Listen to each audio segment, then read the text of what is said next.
как у школьников.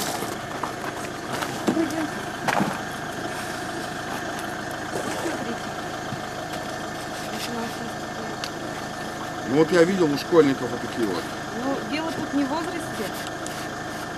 Каждый должен. Вот, очень просто и легко. Ну а где я Тем должен самым взять? вы повышаете свою безопасность на дороге.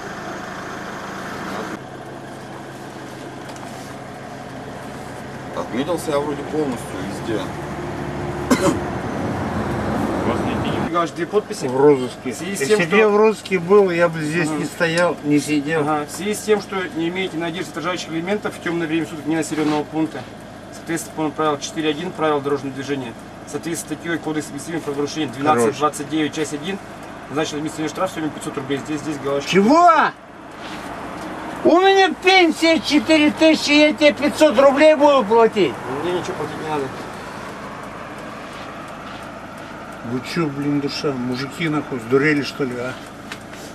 500 рублей я буду платить. За что? За то, что я вот здесь по дороге иду до магазина за хлебом. И вы мне 500 рублей. Так у меня полпенсии.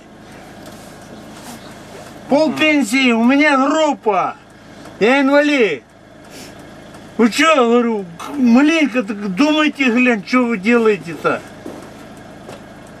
Сергей Петрович, но на данный момент вы нарушили требования правил дорожного движения. Да какие требования? Я ваши требования, прости меня, пожалуйста, я их в глаза не видел, и не читал, и ни по телевизору не видел. Ну, необходимо это... Школьников вы можете, говорят, школьники, там переход 1 сентября, или там какое там, или там... Независимо от возраста у нас все являются пешеходами. Независимо от возраста все являются пешеходами. И, как известно, незнание закона не освобождает от ответственности. Поэтому держите ручку, распуститесь.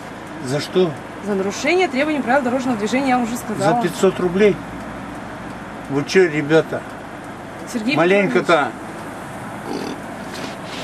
Вы, женщина, у вас детей нету. Ладно, эти вот похожи на меня. Мне 6-й десяток, и вы мне 500 рублей предлагаете за то, что я шел за хлебом?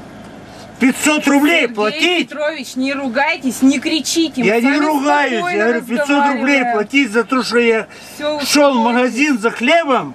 500 рублей платить? Ну. Поехали в ментовку.